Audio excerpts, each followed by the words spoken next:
Hey y'all, I'm Elisa and I am the Scrappy Wife behind scrappywife.com, and today I have a traveler's notebook process video for you. I'm going to continue to work in my January traveler's notebook. I'm primarily going to be using the Madison collection from Felicity Jane, and I'm excited to document this picture of my best friends and I when we went on a lunch date and went to visit the Erin Condren store. So excited to try that. I'm looking to possibly do some mixed media, so I'll just jump into this and see how it goes. Let's go. So if you watch my craft room tour, you know that eventually I break up my Felicity Jane kits, and while I keep all my Felicity Jane things together, I put the different parts of the kit in different places. But I've taken to keeping the current month's kit all in the original paper container, the plastic wrapping that the paper comes in. It helps me just remember what coordinates together as I'm working in that month. So just a little tip for how I'm working through each month. I grabbed a tag over here. It's a Felicity Jane tag, but I'm not really sure what collection it's from. I picked it up in a sale, and some Distress Oxide ink in Victorian Velvet, which I think matches really well with the Madison collection.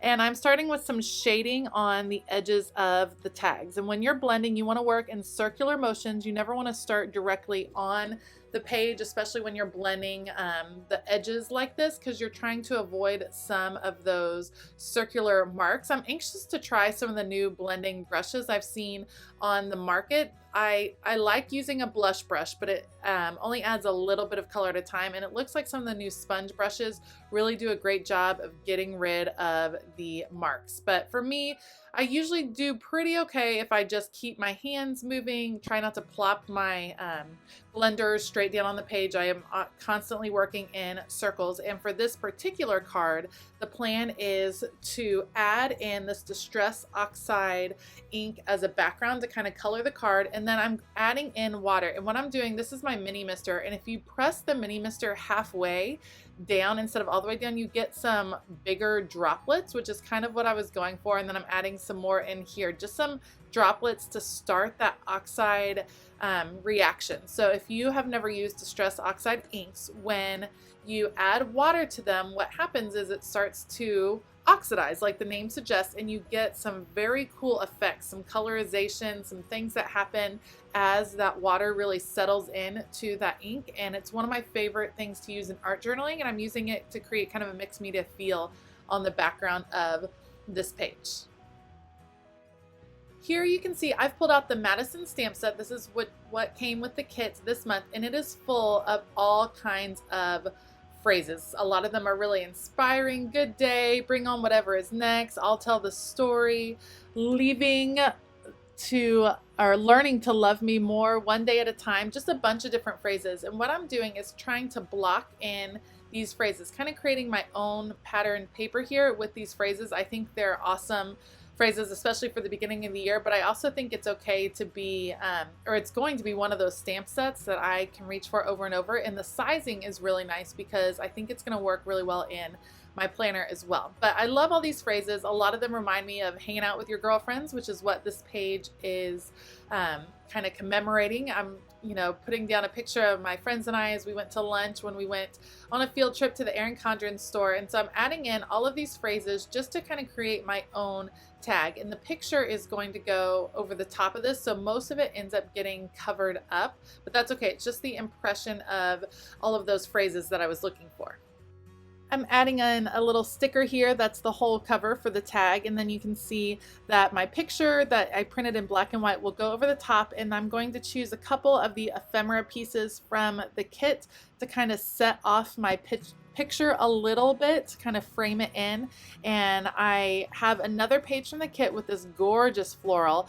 I'm using my ATG gun to add some stickiness on the back. I like to use plenty of adhesive when I'm working in my traveler's notebook because they're out in the open, there's no page protector, and I want to be able to flip through it and not worry about things falling off. So I have my floral piece over there on the left. I'm going to attach my picture and the other ephemera pieces there on the right, and then kind of work on how I'm going to balance out the two pages because there is a lot going on. It's a pretty busy floral paper on the left, and of course I added a lot to that tag on the right, and so creating balance will be a little bit of a challenge, but I end up having a pretty good idea that I'm very pleased with, that kind of brings a little harmony to the pages.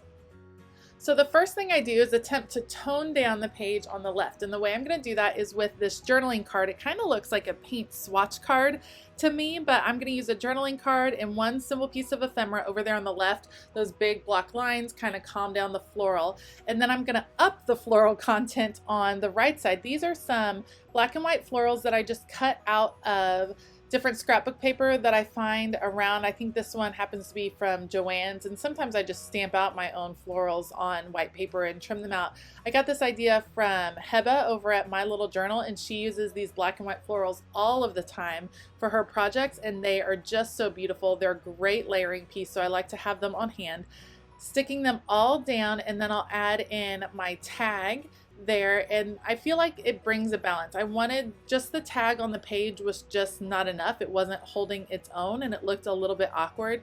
This fills in the page a little bit more, a little bit less white space, but because it's black and white, I don't think it ends up being overwhelming. So I'm actually pretty pleased with the balance that I achieve at the end, using my detail scissors to trim off the excess so that it fits directly on that page. And then I'm going to take my attention over to the left to add in my title.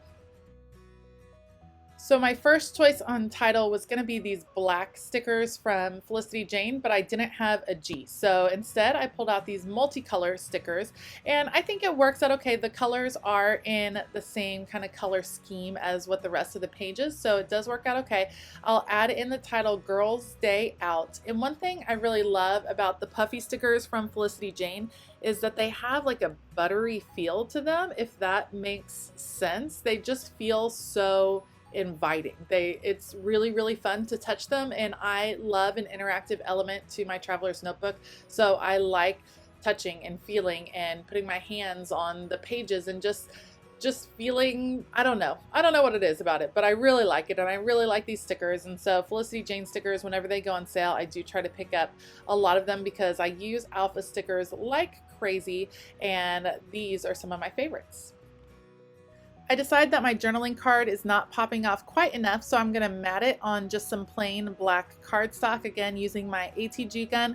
I have gotten used to it. Some of y'all have sent me messages to ask because I was kind of in an adhesive battle. I just couldn't figure out what adhesive I wanted to use. I am getting used to it. It is not that difficult to load. If you find a YouTube explanation, it's pretty easy to load once you have done it, and getting used to the action of it has been a challenge, but I am getting used to it, and I'm really pleased with the quality of the adhesiveness, how everything sticks, and of course the price. Once you have the gun, the price of the refills is much more affordable in general, so I'm pretty pleased with my final choice on going with this gun. It is hard on these smaller elements, so I still have my Tombow permanent tape runner that I use at times when I'm trying to get some smaller pieces down. And that's it for this page. I'm just going to add my date stamp right here, and this layout will be done. I really hope you enjoyed this page. I hope you enjoyed this video. I had a great time making it. I'm loving keeping my memory keeping really simple this year, and it's making it really enjoyable. If you like this video, please give it a thumbs up and consider hitting that subscribe button as well as that bell notification button. I hope you have a fabulous day, and as always, keep it creative.